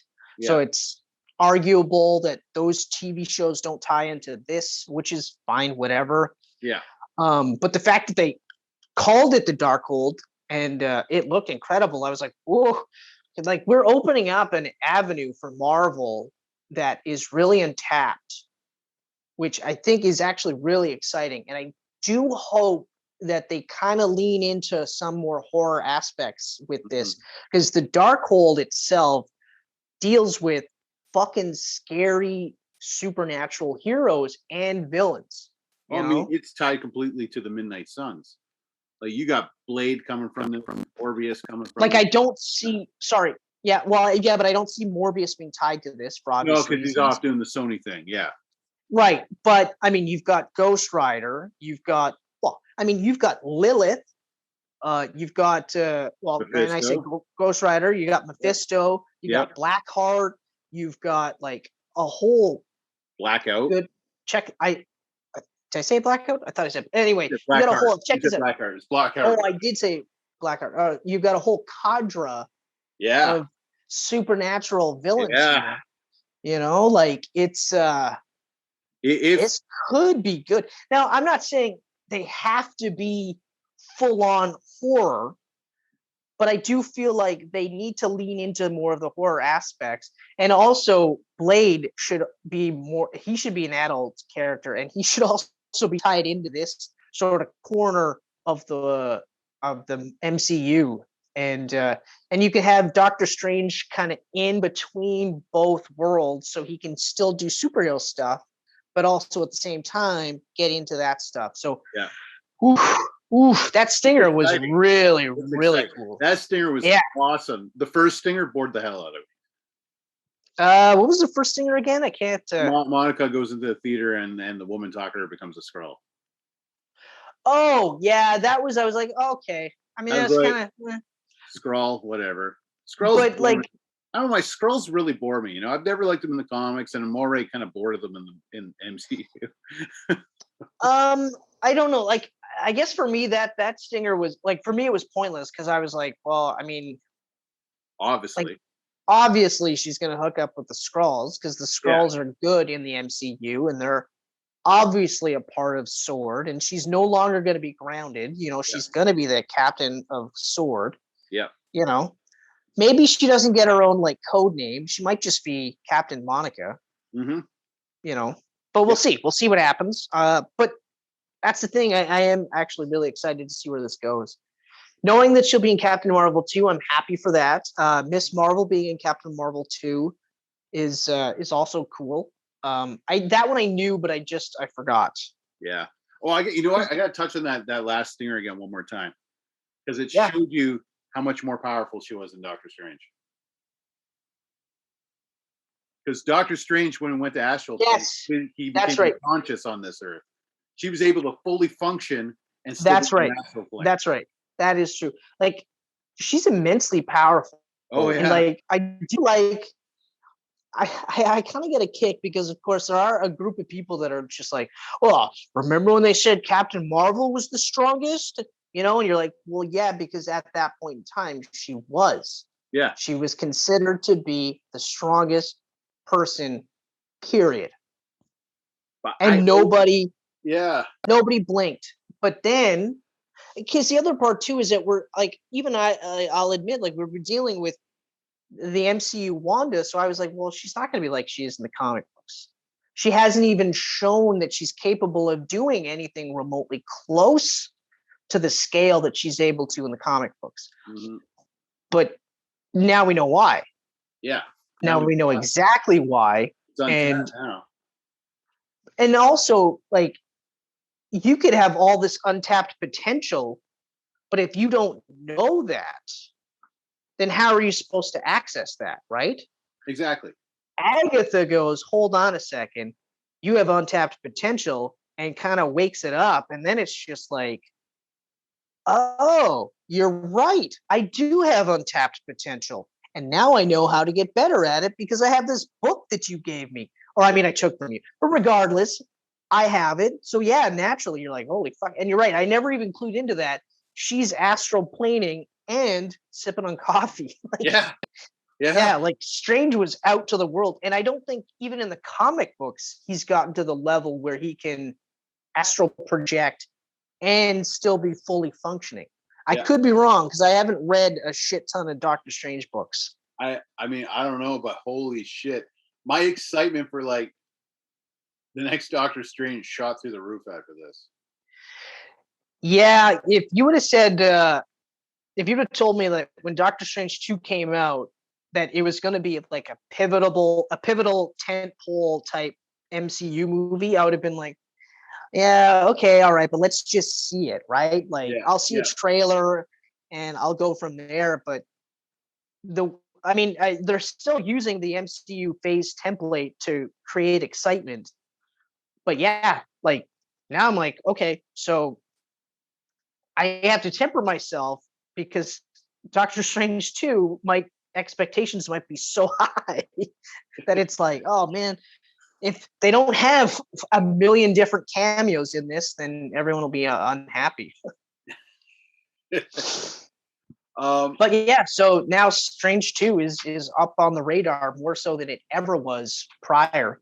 And I read today too, like they were talking to the Benedict Cumberbatch about Doctor Strange 2 and working with Sam Raimi.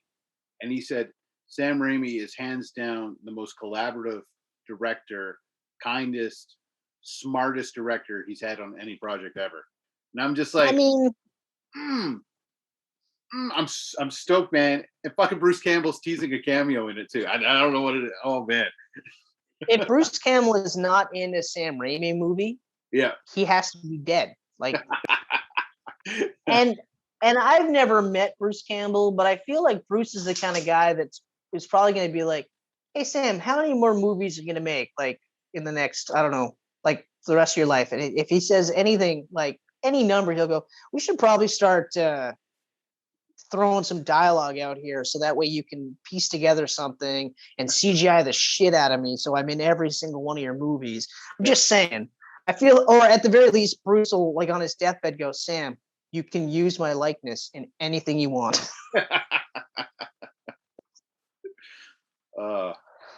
I mean, like, if it wasn't, it's funny because like their careers are so linked that it's like it's hard to picture Bruce Campbell without Sam Raimi directing him in Evil Dead.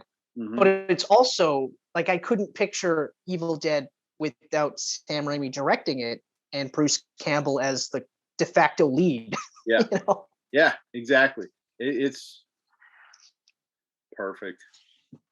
Yeah, exactly. Was there a Sam Raimi movie that Bruce Campbell wasn't in? I'm just thinking about that now. I'm sure there was, because he had a bunch of different types of movies in the 2000s there. So I'm just trying to think. I don't know if I saw him in Drag Me to Hell. I don't think he was in Drag Me to Hell. Sam Raimi did The Gift and The Simple Plan, 2 thrillers, and I don't think Bruce Campbell was in either of those. Which one was The Gift again? With Cate Blanchett. I think Keanu Reeves was in it too. No, I didn't see that one. I gotta actually watch a bit more of the movies. And then he did For Love of the Game, that baseball Kevin Costner movie. Whoa. Yeah. Interesting. Yeah. I mean, well, his directing sensibilities are timeless, though. Like, really. Yeah. So he could do any style, any really genre, could. and he really could. It's just whatever appeals to him at that point in time. I always forget. Wait, it was Darkman. He did Darkman too, didn't he? Yes. He did just the first one, though, if I remember correctly. He just did Darkman, and I don't think Bruce Campbell was in that one either. No, I don't believe he was, unless it was a small little cameo somewhere. Which, I mean, would be part of the course. Yeah. I have to watch Darkman again now. Yeah, and I'm pretty sure him doing Darkman is what got Army of Darkness to be made by Universal. Oh yeah, and it wasn't the reason why he did the Darkman movie was because they couldn't do this the Spirit.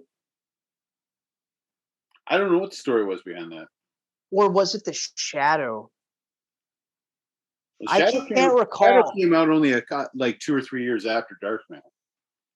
That's what I'm trying to think. I'm trying to remember. There was I want to say he was going to he wanted to do the Shadow, and then they were like, no, we're already doing the Shadow with Alec Baldwin. So, I mean, it's going to be amazing.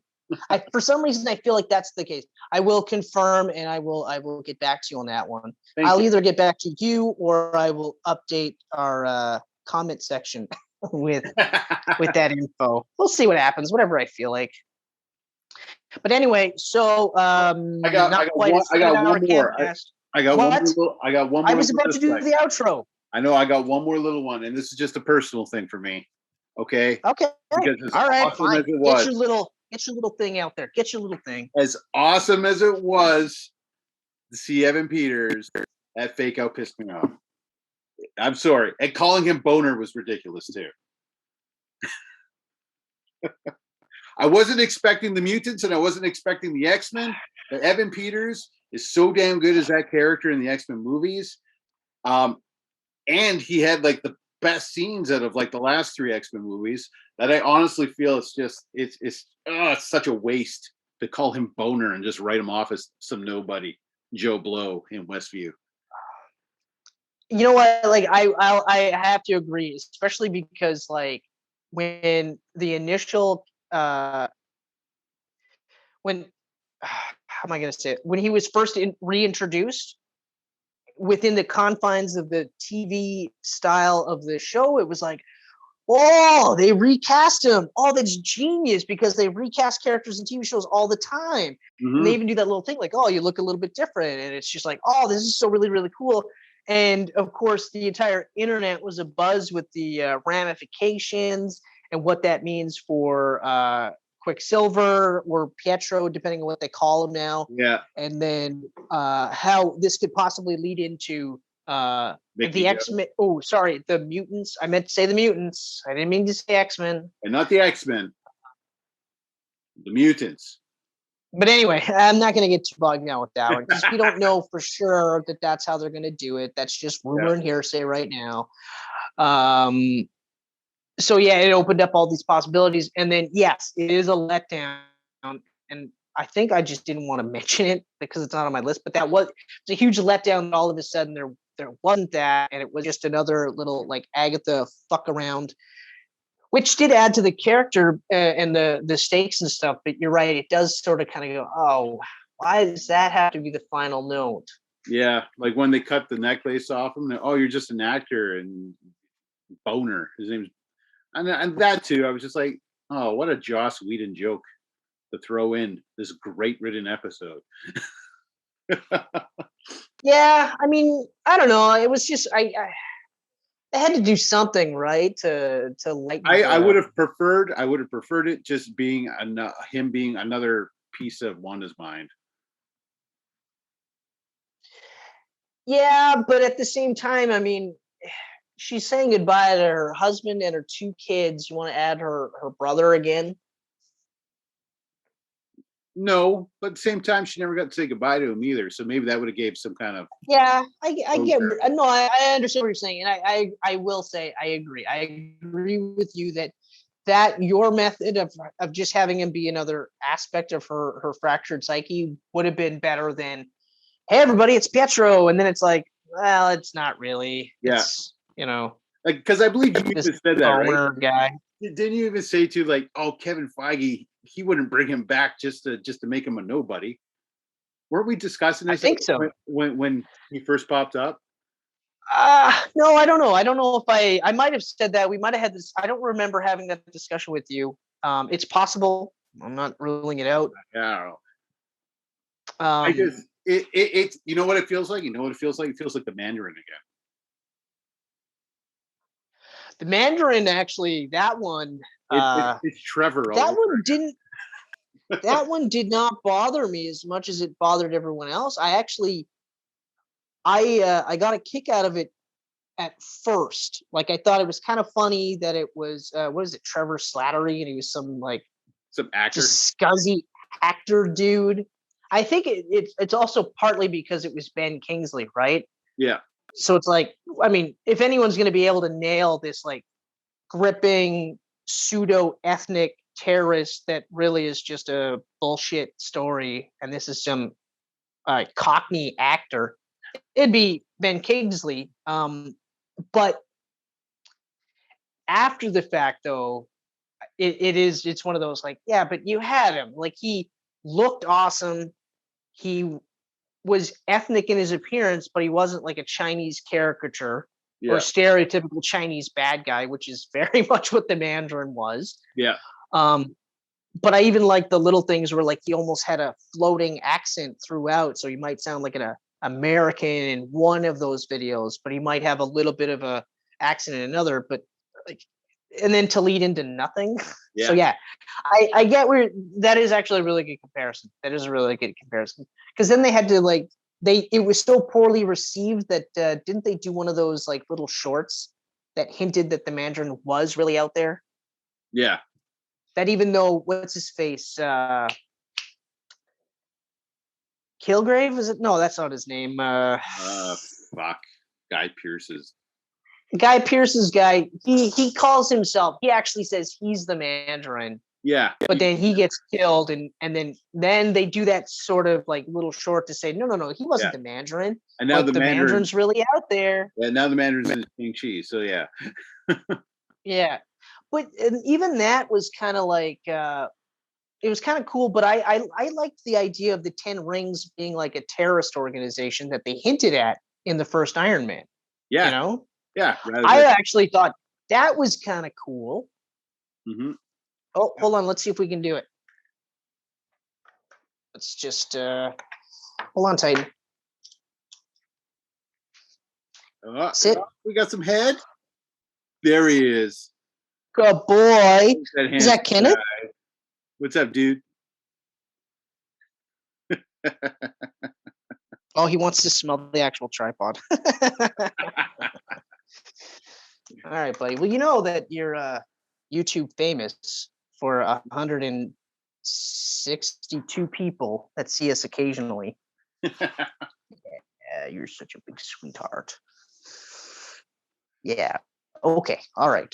It looks like I'm going to have to take him outside. So, ladies and gentlemen, thanks again for sticking around for another Camcast. We really appreciate it. We hope you enjoy this very topical Camcast dealing with the recently finished season of WandaVision.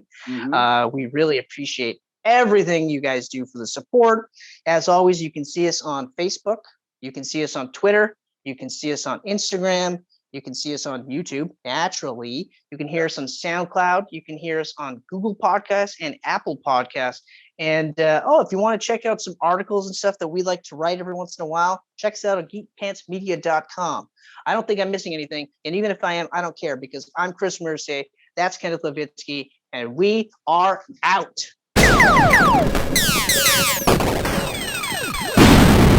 Good job, man. Yeah, actually, I don't know what. Under happened to me. Under pressure, you're just taking over. It wasn't even pressure. It's funny that you did the snap thing, because I kind of feel like Will Ferrell in Old School, where he does the debate, and he's just like, well, studies suggest, and then at the end he's just like, I don't know what just happened. It was literally one of those moments where it was happening, and I'm like, you know what? Just go with it. Go. And you don't overthink it. Don't overthink it. Just do it. So good job. Now the trick is you top me next time. Good luck with that one. That did.